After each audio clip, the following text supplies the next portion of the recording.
Hello everyone. Welcome to For Nurses Preparation YouTube channel. I am Neeraj Kumar Kathal.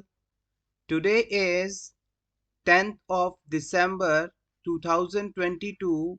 Let's begin today's important session for upcoming nursing recruitment exams. First question is, your patient says that he urinates at night and it is affecting his daytime alertness. You would document this as।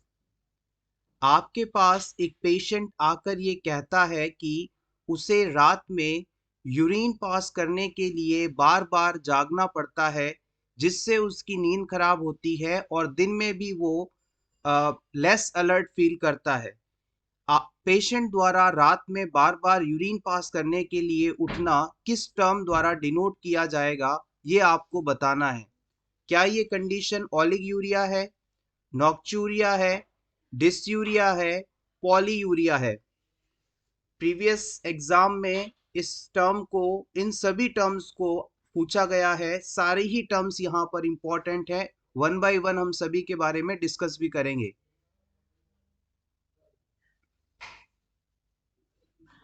सबसे पहले हम बात करते हैं इस question के right answer की। इस क्वेश्चन का राइट आंसर है ऑप्शन बी, नॉक्चूरिया। अगर कोई व्यक्ति रात को यूरिन पास करने के लिए बार बार जागता है तो ये कंडीशन नॉक्चूरिया कहलाती है। इससे मिलता जुलता एक टर्म होता है एन्यूरेसिस। एन्यूरेसिस क्या है? एन्यूरेसिस का मतलब होता है पेशेंट के बिना इच्छा के रात को बिस्तर पे ही यूरिन पास करना एन्यूरेसिस कहलाता है। अगर कोई पर्सन, या फिर बेसिकली ये कंडीशन बच्चों में देखने को मिलती है। एग्जैक्ट इसकी डेफिनेशन की बात की जाए तो 5 साल से अधिक उम्र के बच्चे जिनमें टॉयलेट ट्रेनिंग कंप्लीट हो चुकी है, टॉयलेट ट्रेनिंग कंप्लीट होने के बाद भी वो रात को यदि बिस्तर पर ही यूरिन पास कर देते हैं अनइंटेंशनली, तो ये कंडीशन एन्यूरेसिस कहलाती है। अब होपफुली आप ये दोनों टर्म में कंफ्यूज नहीं होंगे। एक बार फिर से समझिएगा। अगर पेशेंट रात को जाग कर टॉयलेट में जाकर यूरिन पास कर रहा है तो ये कंडीशन नॉक्चूरिया है। इसे कई बार नॉक्चूर्नल पॉलीयूरेसिस के नाम से भी जानते हैं। नोट कर लीजिएगा। नॉक्चूर सॉरी नॉक्चूर्नल नॉक्चू नॉक्चूर्नल नॉक्चूर्नल पॉलीयूरिया। इसे नॉक्चूर्नल पॉलीयूरिया कहते हैं, जिसमें रात को बार बार यूरिन पास करने के लिए जागना होता है। और एन्यूरेसिस जो है उसमें unintentional passage of urine at bed देखने को मिलता है। लिख लीजिएगा, unintentional passage of urine at bed during sleep या डीप स्लिप लिख सकते हैं, रात को सोते समय यूरिन पास करना। अब रिमेनिंग टर्म्स के बारे में भी जान लेते हैं। सबसे पहले हम बात करते हैं डिस्यूरिया क्या होता है। डिस्यूरिया का सिंपल मीनिंग होता है डिफिकल्टी इन यूरिनेशन। अगर किसी क्लाइंट को यूरिन पास करने में प्रॉब्लम हो, डिस्कम्फर्ट हो, डिफिकल्टी हो, तो ये कंडीशन डिस्यूरिया कहलाता है। यहाँ पर पेनफुल वर्ड भी आप यूज कर सकते हैं, difficulty in passes of urine. Next हम बात करते हैं ओलिगूरिया क्या होता है। अगर किसी क्लाइंट के अंदर पूरे दिन के पूरे दिन में यूरिन आउटपुट 400 ml से कम हो तो ये कंडीशन ओलिगूरिया कहलाती है। अगर कोई व्यक्ति पूरे दिन में 400 ml से कम यूरिन पास करे तो ये कंडीशन ओलिगूरिया कहलाती है। और वहीं आपसे पूछ लिया जाए कि नॉर्मल यूरिन आउटपुट कितना होता है, तो आप बता सकते हैं 1.5 लीटर्स अ डे, यानी एक दिन के अंदर करीबन 1.5 लीटर यूरिन पास करना नॉर्मल माना जाता है। और इससे ही ऑपोजिट टर्म यदि आपसे पूछ लिया जाए कि पॉलीयूरिया कंडीशन क्या है, पॉलीयूरिया का मतलब होता है एक्सेस यूरिनेशन, और इसके अंदर जो पेशेंट है एक दिन के अंदर 2 लीटर से ज्यादा यूरिन पास करता है। और इसी से सिमिलर एक टर्म और एग्जाम में पूछी जाती है, उसे भी नोट करिएगा, एन्यूरिया। एन्यूरिया क्या है? अगर कोई पर्सन एक दिन के अंदर 100 ml से कम यूरिन पास करे तो ये कंडीशन एन्यूरिया कहलाता है, यानी कि उसकी किडनीज के द्वारा लगभग यूरिन का फॉर्मेशन बिल्कुल भी नहीं किया जा रहा। ये सभी टर्म्स यहाँ से आपको इंपॉर्टेंट रहेंगी। आप चाहें तो इस स्लाइड का स्क्रीनशॉट ले लीजिएगा या फिर इन सभी चीज़ों को नोट डाउन कर लीजिएगा। इन सभी टर्म्स को एक बार ब्रीफली रिवाइज करते हैं। अगर यूरिन आउटपुट 100 ml से कम है तो ये कंडीशन एन्यूरिया कहलाएगी। अगर urine output per day 400 ml से कम है तो ओलिगूरिया। वहीं यूरिन आउटपुट यदि 1.5 लीटर पर डे है तो ये नॉर्मल है, और 2 लीटर से ज़्यादा हो तो ये कंडीशन पॉलीयूरिया कहलाएगी। Next question, may be caused due to accumulation of lead in the body। Important question है ये। अगर किसी क्लाइंट की बॉडी में लेड का एक्यूमुलेशन होने लगे, यानी लेड शरीर में इकट्ठा होने लगे, तो इससे कौन सी कंडीशन हो सकती है? Option A thalassemia, option B weakening of nerves, option C weakening of bones, option D paralysis.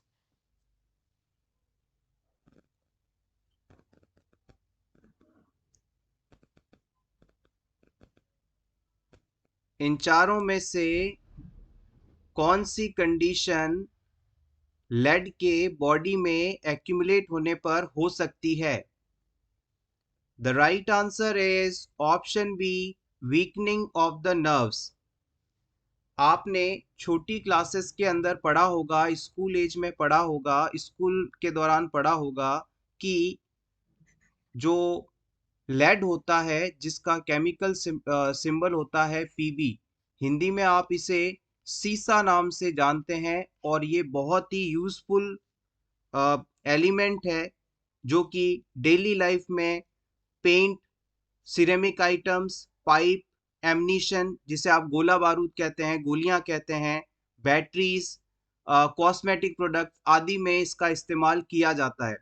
अगर ये किसी भी प्रोडक्ट के थ्रू आपकी बॉडी में जाता है लगातार और इकट्ठा होने लगता है, तो इससे आपकी जो नर्व्स हैं वो कमजोर होने लग जाती हैं।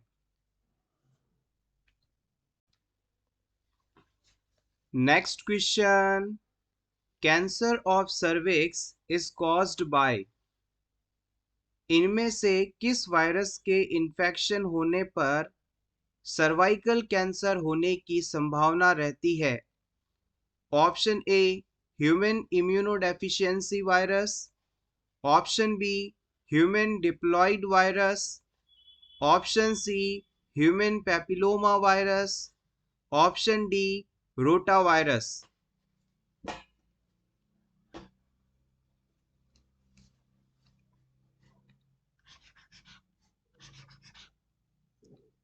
Important question. The right answer is option C human papilloma virus. अगर किसी वुमेन को human papilloma virus HPV virus का इन्फेक्शन हो जाए और उसका प्रॉपर ट्रीटमेंट नहीं लिया जाए, तो इससे उस वुमेन के अंदर सर्वाइकल कैंसर डेवलप हो सकता है, कैंसर ऑफ सर्विक्स डेवलप हो सकता है। सर्विक्स एरिया के बारे में आप जानते ही हैं, इसे नेक ऑफ यूट्रस के नाम से जाना जाता है। जैसे कि मान लीजिए ये यूट्रस वाला हिस्सा है, इस यूट्रस में ये जो नीचे वाला पार्ट है जो कि वेजाइना की तरफ होता है, इसे हम सर्विक्स के नाम से जानते हैं, और इसकी जो लेंथ होती है 2.5 सेंटीमीटर होती है। It is called cervix. यानी कि सर्विक्स वाले एरिया में कैंसर होने का बड़ा इंपॉर्टेंट कारण है ह्यूमन पैपिलोमा वायरस। यहाँ से एक चीज अक्सर एग्जाम में पूछी जाती है कि सर्वाइकल कैंसर को आइडेंटिफाई करने के लिए कौन सा टेस्ट किया जाता है, तो नोट करिएगा, इसके लिए हम पैप टेस्ट करते हैं। पैप टेस्ट, कई बार इसे पैप स्मीयर के नाम से भी जाना जाता है। पैप स्मीयर, या फिर इसे आप सर्वाइकल साइटोलॉजी भी कह सकते हैं। सर्वाइकल साइटोलॉजी, साइटोलॉजी का मतलब होता है सेल्स की स्टडी। साइटो मीन्स सेल्स और लॉजी मीन्स स्टडी, तो सर्विक्स एरिया की सेल्स को स्टडी करना साइटोलॉजी कहलाता है, सर्वाइकल साइटोलॉजी कहलाता है। पेप्समियर टेस्ट परफॉर्म करने के लिए इन्फेक्टेड वुमेन के सर्विक्स वाले एरिया से हम सेल्स के सैंपल को कलेक्ट करते हैं और फिर उसे स्टडी करने के बाद ये डिसाइड किया जाता है कि सर्वाइकल एरिया की सेल्स नॉर्मल हैं या कैंसरस हैं। Next question is labour is said to be precipitated when it terminates in less than. अगर किसी वुमेन में लेबर या डिलीवरी का पूरा प्रोसेस कितने समय के अंदर कंप्लीट हो जाए कि आप उसे प्रीसिपिटेट लेबर या प्रीसिपिटेट डिलीवरी कह सकते हैं। Option A 2 hours of onset, यानी लेबर शुरू होने से 2 घंटे के अंदर। Option B 3 hours of onset, labour शुरू होने के बाद 3 घंटे के अंदर।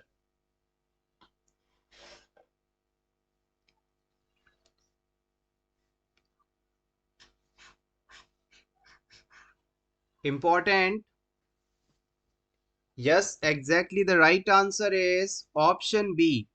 अगर किसी वुमेन में रेगुलर कॉन्ट्रैक्शंस शुरू होने के बाद बच्चे की डिलीवरी 3 घंटे के अंदर अंदर हो जाती है, तो इस प्रकार के लेबर को हम प्रीसिपिटेटेड लेबर टर्म द्वारा डिनोट करते हैं। यहां से एक चीज और आप चाहें तो नोट कर सकते हैं कि फर्स्ट टाइम जिन वुमेन्स के अंदर लेबर या डिलीवरी प्रोसेस होता है उसे उनमें पूरे लेबर की जो ड्यूरेशन है अराउंड 19 आवर्स के आसपास होती है। यहाँ पर लिख सकते हैं approx 19 hours for first baby. पहली बार डिलीवरी प्रोसेस में 19 आवर्स का समय लग जाता है, लेकिन जब सेकंड टाइम या इसके बाद में जब भी डिलीवरी प्रोसेस होता है तो अराउंड इसमें 14 आवर्स का समय लगता है, यानी कि फर्स्ट टाइम से काफी समय कम लगता है। Next question, very important question for upcoming all the exams, Rajasthan CHO, RML, PGI, NORCET. The question is total number of antenatal visits by a pregnant lady should be at least. Pregnant women को minimum कितनी बार hospital दिखाने जाना चाहिए, ये आपसे पूछा जा रहा है। Option 1 3 bar, 2 bar, 4 bar, 1 bar.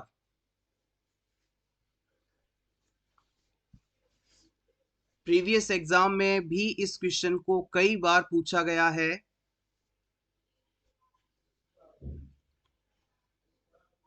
The right answer is option 3 4 times।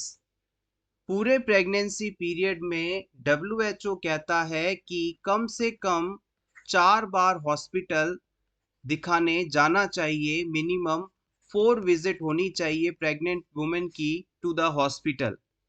अब ये विजिट्स किस किस समय पर होने चाहिए ये भी आपको पता होना चाहिए, तो आप चाहें तो इसे नोट करें या फिर इसका स्क्रीनशॉट ले लीजिएगा सिर्फ और सिर्फ आपके रिवीजन के लिए।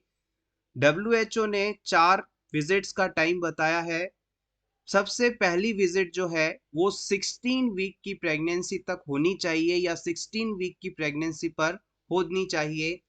उसके बाद सेकंड टाइम हॉस्पिटल विजिट 24 से 28 सप्ताह के दौरान होनी चाहिए। थर्ड हॉस्पिटल विजिट 32 वीक की प्रेगनेंसी पर होनी चाहिए और फोर्थ विजिट 36 वीक पर होनी चाहिए। इस तरह से 4 विजिट्स होनी चाहिए, 16 सप्ताह पर, 24 से 28 सप्ताह पर, 32 सप्ताह पर और 36 सप्ताह पर। और मिनिमम आपको बता दिया है, मिनिमम 4 विजिट्स होनी ही चाहिए। इसके अलावा हम बात करते हैं इंडिया के अंदर क्या कॉन्सेप्ट फॉलो किया जाता है। हम इस बात को अच्छी तरह से जानते हैं कि जो पूरा प्रेगनेंसी पीरियड होता है वो नॉर्मली 37 से 42 वीक्स के बीच का होता है। अगर इस दौरान बच्चे की डिलीवरी होती है तो इसे हम नॉर्मल डिलीवरी कहते हैं। 37 सप्ताह से पहले यदि बच्चे का जन्म हो तो ये प्री टर्म बर्थ है, और 42 वीक्स के बाद बच्चे का जन्म हो तो ये पोस्ट टर्म बर्थ कहलाता है। अब प्रेगनेंसी 28 सप्ताह से लेकर 32 सप्ताह के बीच वुमेन को हर 4 सप्ताह में एक बार हॉस्पिटल दिखाना चाहिए। अब हम बात कर रहे हैं इंडिया में क्या रूटीन फॉलो किया जाता है प्रेगनेंसी में हॉस्पिटल विजिट का, इसके बारे में हम जान रहे हैं। प्रेगनेंसी शुरू होने से लेकर 28 से 32 सप्ताह की प्रेगनेंसी होने तक हर 4 सप्ताह में एवरी 4 वीक में एक बार हॉस्पिटल जाना चाहिए। और 4 सप्ताह का मतलब है 1 महीना, यानी पहले 7 महीने में हर महीने हॉस्पिटल दिखाना जरूरी है। उसके बाद 32 से 36 सप्ताह की प्रेगनेंसी में, यानी कि अगले 4 सप्ताह यानी कि 1 महीना, इस हर 1 महीने के अंदर 2 बार दिखाना, 2 सप्ताह में एक बार दिखाना जरूरी है। उसके बाद 36 सप्ताह की प्रेगनेंसी से लेकर बच्चे की डिलीवरी होने तक सप्ताह में एक बार हॉस्पिटल दिखाना आवश्यक माना जाता है। एक बार थोड़ा सा फिर से समझिएगा, कंफ्यूज मत होइएगा। प्रेगनेंसी टोटल 9 मंथ्स की होती है, 9 मंथ प्लस 7 डेज की। तो पहले 7 महीनों में महीने में एक बार हॉस्पिटल दिखाना चाहिए। उसके बाद में 32 से 36 सप्ताह के दौरान हर 2 हफ्ते में एक बार दिखाना है, और फिर उसके बाद हर हफ्ते में एक बार दिखाना है। इस तरह से कुल 12 से 15 विजिट हो जाएंगी पूरे प्रेगनेंसी पीरियड में। और यहाँ भी हम इस कॉन्सेप्ट को फॉलो करते हैं कि कम से कम 4 विजिट होनी चाहिए। Take screenshot for your revision. Next question, bed sores are caused by localisation. इनमें से किस कंडीशन की वजह से बेड सोर्स फॉर्म होते हैं? Ischemia, contusion, excessive heat, friction. What is the main cause of bed sores?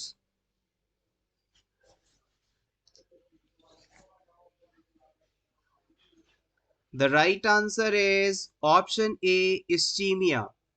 जब कोई पेशेंट लगातार बेड पर एक ही पोजीशन पर रहता है तो जिन शरीर के हिस्सों पर लगातार दबाव पड़ रहा हो वहां पर ब्लड सप्लाई प्रॉपर नहीं पहुंच पाती, ऑक्सीजन प्रॉपरली नहीं पहुंच पाती, न्यूट्रिशन प्रॉपरली नहीं पहुंच पाते, जिसके कारण उस एरिया की सेल्स के अंदर इस्चीमिया कंडीशन डेवलप होती है। और इस्चीमिया के बाद वहां पर सेल डेथ होने लग जाती हैं। इन डेथ सेल्स के कारण ही उस एरिया में बेड सोर्स फॉर्म होते हैं। इन बेड सोर्स को ही आप डेक्यूबिटस अल्सर के नाम से जानते हैं। Next question, which is not the responsibility of the head nurse or ward incharge. इनमें से कौन सा हेड नर्स या वार्ड इंचार्ज का काम नहीं है? Option A, preparing patients bill. Option B, delegation. Option C, nurses assignment. Option D, patient care. Which is not the responsibility of head nurse or ward in charge? The right answer is option A. यहाँ पर किसी भी patient के hospital bills को prepare करना head nurse या ward in charge की responsibility नहीं होती। Next question, children generally double their birth weight by 5 months of age. This is an example of। किसी भी न्यूबॉर्न बेबी के जन्म के समय जो वजन था वो 5 महीने की उम्र होने पर लगभग डबल हो जाता है। ये किस प्रकार का एग्जाम्पल है? क्या ये डेवलपमेंट है, हेरिडिटी है, स्टेट ऑफ हेल्थ है, फिजिकल ग्रोथ है? बच्चे के वजन का बढ़ना क्या कहलाता है, ये आपको सिंपली बताना है। यहाँ पर ऑप्शन 2 नहीं हो सकता, ऑप्शन 3 नहीं हो सकता।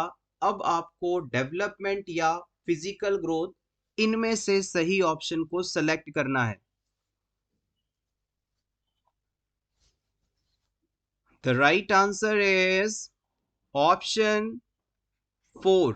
यस, आप बिल्कुल सही हैं।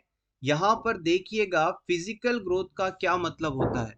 जब भी किसी बच्चे के शारीरिक आकार में वृद्धि होती है, यानी बच्चे का शरीर डेवलप होता है, आकार में बढ़ता है, वजन में बढ़ता है, तो ये जो कंडीशन है, इसे आप फिजिकल ग्रोथ के रूप में जानते हैं।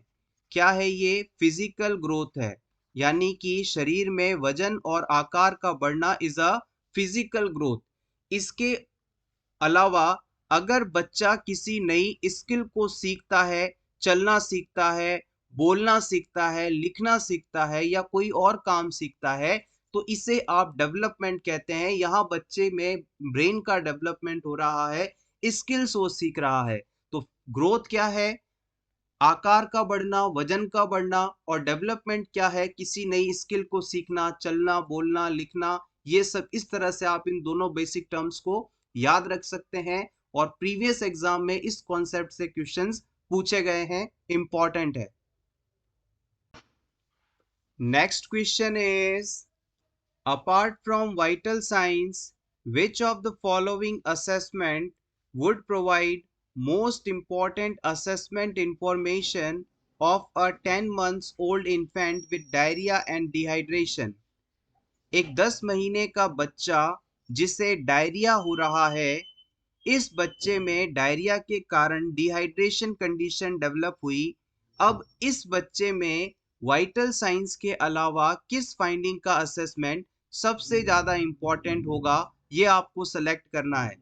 Option A stool specimen analysis, option B infants body weight, option C inspection of infants posterior fontanel, option D urine specimen analysis.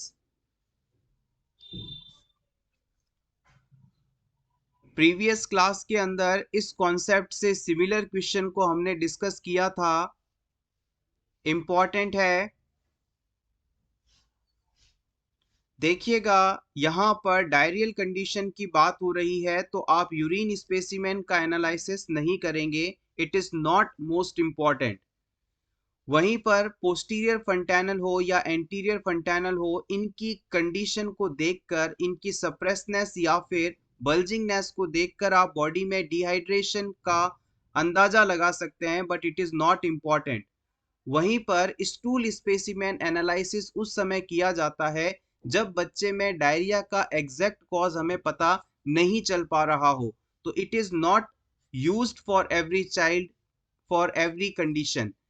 So finally हमारे पास ऑप्शन बी बचता है, इन्फेंट के बॉडी वेट का मेजरमेंट।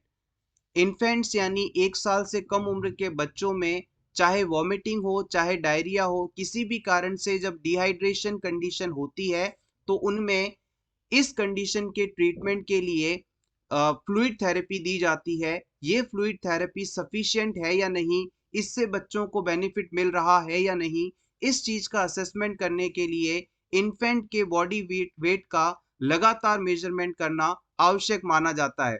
बच्चे में हर दिन दिया गया फ्लूइड और एक्सक्रीटेड अमाउंट ऑफ फ्लूइड के बीच में इक्विवेलेंट है, इक्विवेलेंसी है या नहीं, इस चीज के असेसमेंट के लिए हमें बॉडी वेट का असेसमेंट रेगुलरली करना आवश्यक है। Next question, which committee was set up to see general condition of nurses? Nurses की जनरल कंडीशन को जांचने के लिए, देखने के लिए कौन सी कमेटी बनाई गई थी? High power committee, Bhore committee, Mudaliar committee या फिर Mukherjee committee? The right answer is option A, high power committee.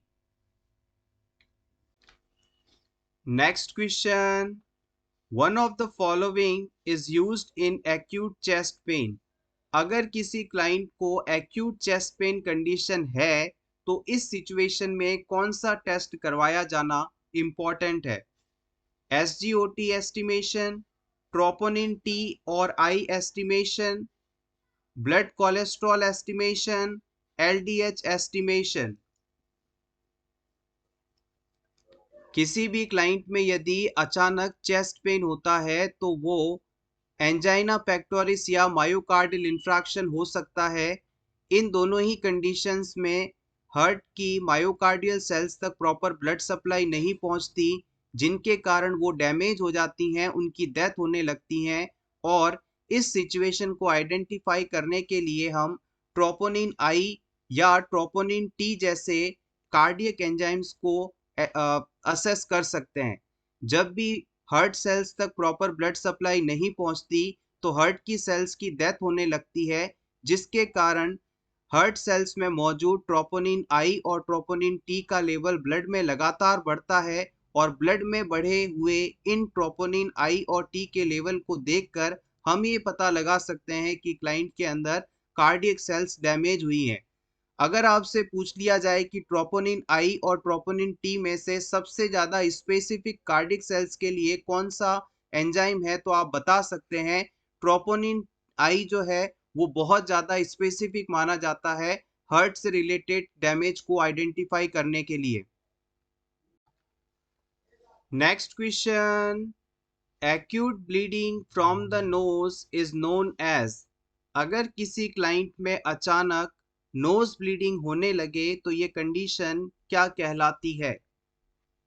हेमेटेमेसिस, हिमोप्टाइसिस, epistaxis, rhinorrhoea. इस क्वेश्चन में जितने भी ऑप्शंस या टर्म्स दी गई हैं सभी को प्रीवियस एग्जाम्स के अंदर पूछा गया है। Important question. The right answer is option 3 epistaxis। अगर क्लाइंट को अचानक नोज ब्लीडिंग होती है, चाहे वो इंजरी के कारण हो या किसी और कारण से, तो इस कंडीशन को हम एपिस्टैक्सिस के नाम से जानते हैं। एपिस्टैक्सिस होने पर हमेशा क्लाइंट को आगे की तरफ झुकाकर उसे नोज पिंच करके रखना चाहिए कम से कम 8 से 10 मिनट। यही सही इंटरवेंशन माना जाता है और इसे प्रीवियसली पूछा भी गया है। हेमेटेमेसिस का सिंपल मतलब होता है blood in vomiting, blood in vomit. अगर क्लाइंट को वॉमिटिंग के साथ ब्लड भी आ रहा है, वॉमिट के साथ ब्लड भी मौजूद है, तो ये कंडीशन हेमेटेमेसिस कहलाती है। वहीं अगर आपसे पूछ लिया जाए हीमोप्टाइसिस क्या है, तो आप कह सकते हैं ब्लड इन स्पूटम। अगर क्लाइंट को कफिंग के दौरान निकलने वाले स्पूटम में ब्लड प्रेजेंट हो तो ये कंडीशन हीमोप्टाइसिस कहलाती है। और राइनोरिया क्या है? जब भी किसी क्लाइंट को कोल्ड हो जाता है, ठंड लग जाती है, तो उसकी नोज से क्लियर वाटरी ड्रेनेज का निकलना राइनोरिया कहलाता है। जब आपको, जैसे अभी सर्दी की शुरुआत हो चुकी है, आपको यदि जुकाम लग जाए तो आपकी नोज से क्लियर वाटरी फ्लूइड बाहर निकलता है, ये कंडीशन राइनोरिया है। तो आप लिख सकते हैं clear watery discharge from nose due to cold. Nose से क्लियर वाटरी डिस्चार्ज का निकलना राइनोरिया कंडीशन कहलाता है और साधारणतः ये ठंड के कारण होता है। इसके और भी रीजंस हो सकते हैं लेकिन मोस्टली कोल्ड इसका रीजन माना जाता है। सो एवरीवन, ये था हमारा आज का वीडियो। होपफुली आपको आज की ये क्लास अच्छी लगी होगी। क्लास अच्छी लगी हो तो प्लीज इसे लाइक कर दीजिएगा और रेगुलर इसी तरह के वीडियोस क्लास देखने के लिए for nurses preparation YouTube channel को जरूर सब्सक्राइब करें। Thanks a lot.